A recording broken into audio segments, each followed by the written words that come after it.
haven't always lived in an apartment, but I have to confess it seemed like a positive change at first. Each new neighbor brought their own story, their own quirks. Most were easy to deal with and respected the rules. Gradually, I managed to establish that typical cordial friendship with most of them, borrowing and lending a cup of sugar when needed. In this pleasant scenario, we welcomed a new neighbor, Mr. Andrews, on the 5th floor. I live on the 6th, directly above him, so I decided to be kind and welcome him. I descended the stairs and knocked on the wooden door displaying a golden 53. The door opened gently, revealing an elderly man wearing a shirt and a wool vest, with a warm smile on his face. He seemed genuinely happy to see me. "Hello, you must be my new upstairs neighbor, right? I heard your footsteps on the stairs," he said, extending his hand in greeting. "I'm Mr. Andrews, nice to meet you."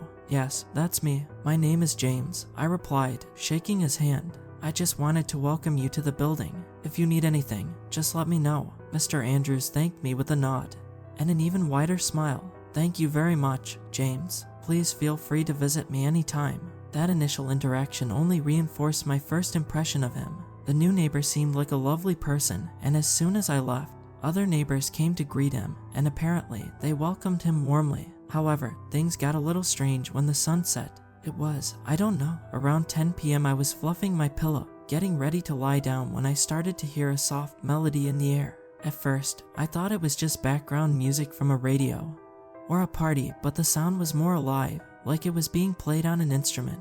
Curious, I went to the window and looked down, trying to locate the source of the melody. The lights in Mr. Andrews' apartment were on, casting onto the sidewalk. Through this, I could see his solitary shadow sitting, fingers dancing over keys of what I logically assumed to be a piano. This is strange. Does he not know what time it is? I thought to myself, well, maybe it's a hobby he didn't have time to practice during the day because of the neighbors' performances. I hope he doesn't stay up too late. I decided to ignore it and try to sleep. Surprisingly, although I thought it would be difficult given the noise, the melody ended up lulling me into a pleasant trance, leading me into a well-rested sleep as the notes echoed through the hallways. The melody became a constant presence in the following nights. As the days passed, I grew accustomed to the comforting sound, and even found myself eagerly anticipating Mr. Andrews' nightly serenade. However, one night, the music started as usual, but as I was about to fall asleep, it turned into a cacophony, a threatening tune that jolted me awake. I got out of bed, listening to the distorted and dissonant sounds echoing while covering my ears. It went on like that for about 15 minutes, until it returned to the pleasant rhythm before. That's when it began. The next day, I went to return a tool I had borrowed from my neighbor on the same floor, Philip.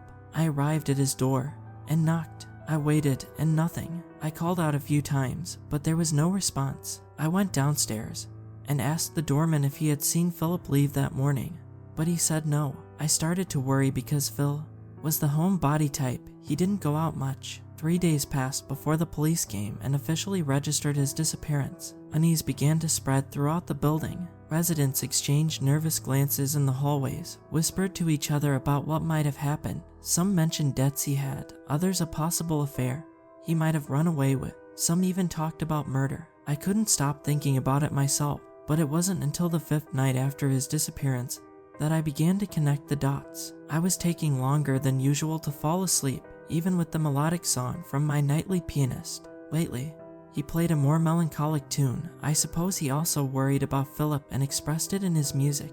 When I finally closed my eyes, it happened again. The melody started to distort, to turn into something sinister, as if it were a warning, a dark omen of what was to come. My heart raced as I heard the dissonant sounds echoing through the corridors, penetrating my mind like sharp claws. I tried to ignore it, but the feeling of unease only grew until it finally ceased. Not just the noise, but even the music. A deep silence settled in. Not even the sound of car wheels rolling on the asphalt could be heard. The silence was deafening, heavy, as if the building itself was holding its breath. For no apparent reason, a moment of fear dawned upon me. I felt a chill down my spine, as if I were in danger, being watched. I don't remember exactly when, but amidst this jumble of emotions, I ended up falling asleep, a confused, dreamless sleep. The next morning came with a heavy and tense atmosphere in the building. The murmurs of cars were there on the street, but the building itself remained silent. No noise of doors, footsteps, or anything of the sort. I left home, seeing the lights off, descending with the strange feeling of loneliness and discomfort, almost like a liminal space. The hairs on my neck stood up with each flight of stairs. I think the scariest thing about this kind of emptiness is imagining that something or someone might appear, breaking this solitude partially, still taking advantage of it since there would be no one to help you. I arrived at the entrance and saw Jack, the doorman, sitting reading a newspaper. "Hey, it's good to see there's another living soul here," I commented sarcastically. He seemed startled when he saw me. "James, what's going on? Is it a surprise party or something?" "I don't know either. You're the first person I've encountered. It's deserted up there." "That's strange. It's been like that since I arrived this morning." "Did you check the other apartments?" "No, I haven't checked," I said, trailing off at the end. I don't want to be alarmist, but I remember reading a news article once about a dangerous gas leak in a building, and people died.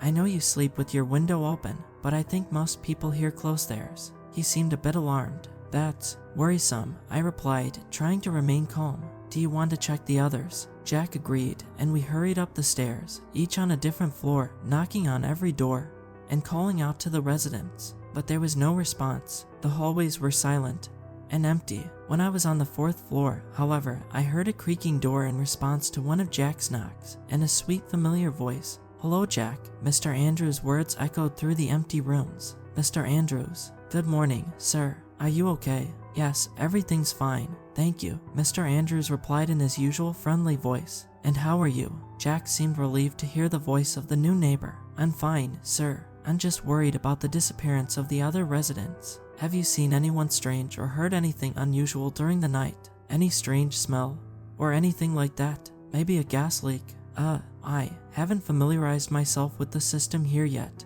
Could you help me check?" "Of course, let's go." I heard the door close, and a sense of foreboding washed over me. I began to quietly ascend the stairs, and as I stepped onto the floor, I heard a melody starting to play. I ran to the door, about to knock, but I stopped, crouched down, and decided to look through the keyhole. The scene on the other side was strange. This time, the window was closed, the room dark, illuminated only by a yellow lamp.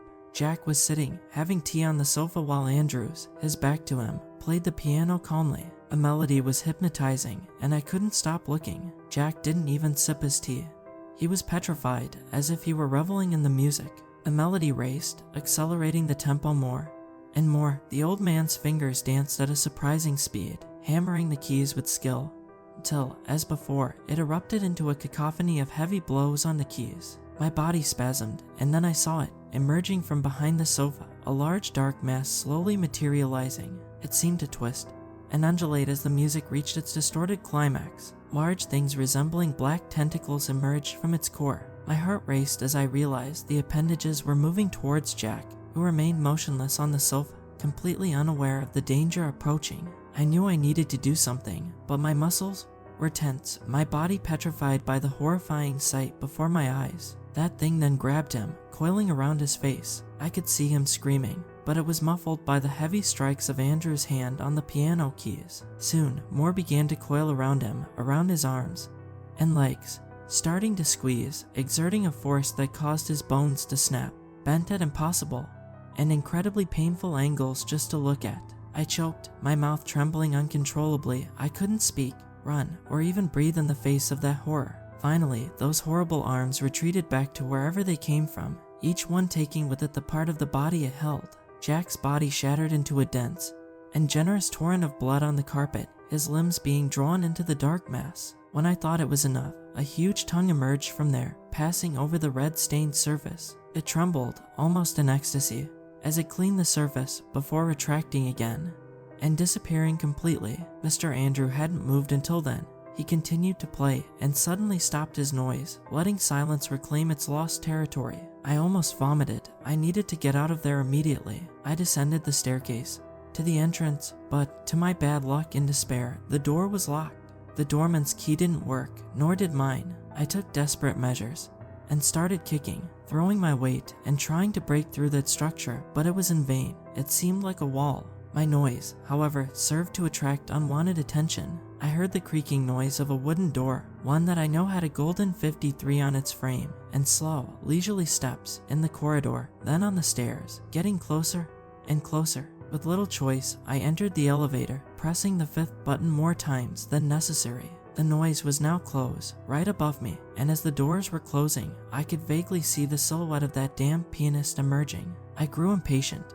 As the numbers went up on the display, had he seen me? Well, he certainly had seen the elevator, but did he know it was me? Did he know which floor I was coming to? The elevator doors finally opened on the 5th floor, and I rushed out, looking at the staircase, to make sure Mr. Andrews hadn't followed. The corridor was empty and silent, no sound of footsteps. With quick steps, I headed to my apartment, locking the door softly behind me. I grabbed my phone to call, but it's out of service. It seems like the line was cut, and to make matters worse, there's no cell signal. I sent messages to some friends online, but they always failed to send. About 5 minutes ago, I heard footsteps in the hallway, echoing, getting closer until they stopped.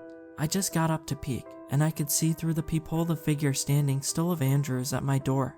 He has a violin in his hands this time, and seems ready to play something. I hope I can send this post. I hope this works. I just want to ask for help to try to understand what the hell this is.